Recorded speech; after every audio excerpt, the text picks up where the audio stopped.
Forest along the German-Belgian border. The Americans would soon christen the battle the Meat Grinder, with good reason. Thousands would die in the tangled woods, killed by an implacable and capable enemy fighting on his own soil. What had begun in September 1944 with optimism for an early end to the war was by October an attritional struggle in the dark forest, and the Americans were losing. The Allies had received their first intimation that breaking through the Siegfried Line into Germany was not going to be a walkover in September to October 1944 at the ancient city of Aachen. Everyone assumed that the shattered German army that had lost the Battle of Normandy in the summer and had retreated back to Germany would remain shattered and easy meat for the advancing US, British, Canadian and French armies. But events at Aachen had proved them wrong. Here, a cut-off German force of 5,000 men had fought tenaciously and fanatically against American forces, for the first time on German soil. The fight had destroyed the city and cost the Americans 5,000 casualties. The next objective for the US First Army was the Ruhr River dams behind Aachen. If the Germans released the millions of gallons of water held in the dam reservoirs, the flooding would prevent any US advance in the region for weeks. With winter also fast approaching, the First Army's units were ordered forward. But to get at the dams meant advancing through the Hürtgen Forest, a 54-square-mile area of densely wooded hills, 3 miles east of the Belgian-German border. The Germans were surprised and delighted that the Americans decided to advance through the Hürtgen Forest. Field Marshal Walter Model, commander of German Army Group B, knew that his forces could hold the forest against all comers. At a stroke, the Americans' massive advantages in numbers, vehicles and air power would be severely diminished in the deep dark forest. The Germans dubbed the Battle of the Hürtgen Forest the Miracle in the West. The Germans were well prepared, with dug-in and concealed infantry, mortars and artillery units. Though the Americans outnumbered the Germans by 5 to 1 initially, weather and terrain narrowed the odds in favor of the German defenders. As experienced soldiers became casualties, the Americans fed more and more green replacements into the fighting, with terrible results. The Hürtgen Forest fell within 2 different corps areas of the US First Army, 5th Corps and 7th Corps.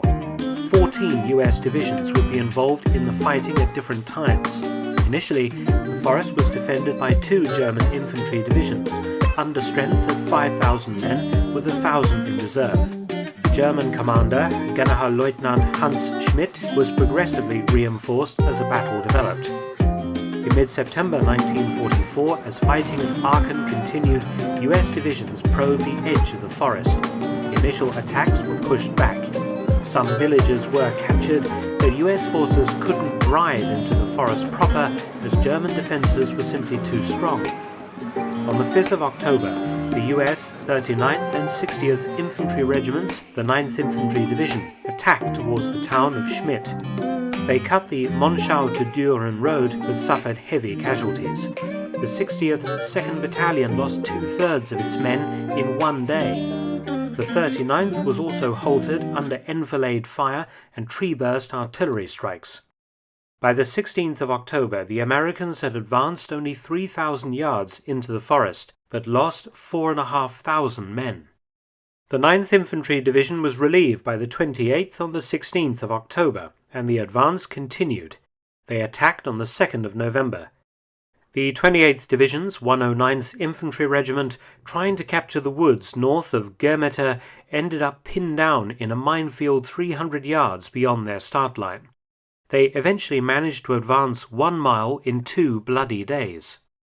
The 110th Infantry Regiment was assigned the task of clearing the woods next to the Kaul River and capturing Simonskaul, a main supply route for the advance of the town of Schmidt.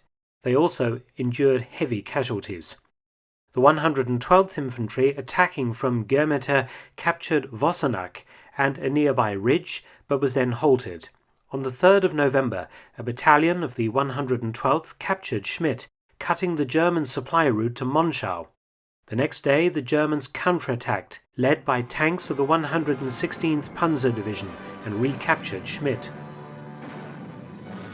The battalion of the 112th Infantry in Schmidt fell to pieces, many being taken prisoner.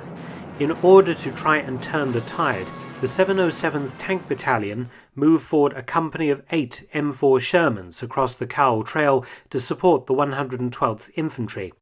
5 of them were knocked out. The 116th Panzer Division attacked again, but this time the Americans knocked out 5 Panzer IVs and halted them.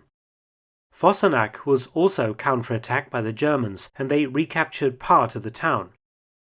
On the 8th of November, the Americans withdrew from Schmidt and the Cowell Trail. Phase 1 of the battle had ended with a German victory.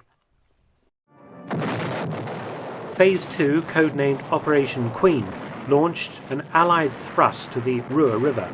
The US 4th Infantry Division was to clear the northern half of the Hürtgen Forest between Schevenhütte and Hürtgen, capture the town of Hürtgen, and advance to the Ruhr south of Düren so they could then capture the dams.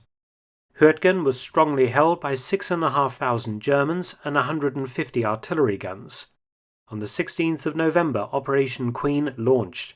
The 4th Division's 2 infantry regiments, the 8th and the 22nd, advanced parallel to each other. The 8th Infantry ran into heavy resistance at Rotter Wehr Creek. The 22nd Infantry was beaten back.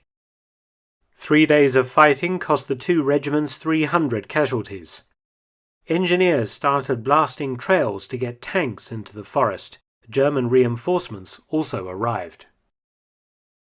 On the 21st of November, 5th Corps had a go. Its 8th Infantry Division attacked towards Hürtgen.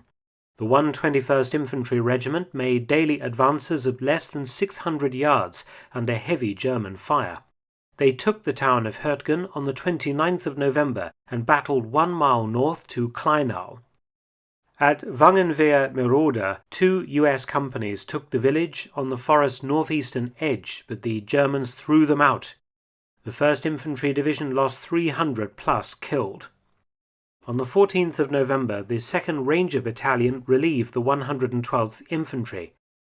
The 6th of December, the Rangers moved to Bergstein and then assaulted Hill 400.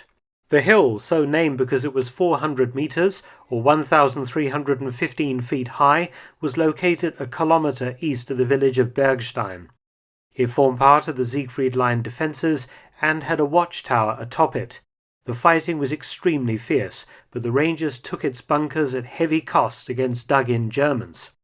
The Rangers fended off 5 German counterattacks, including by paratroopers, and at one time were down to only 25 men still standing on the summit.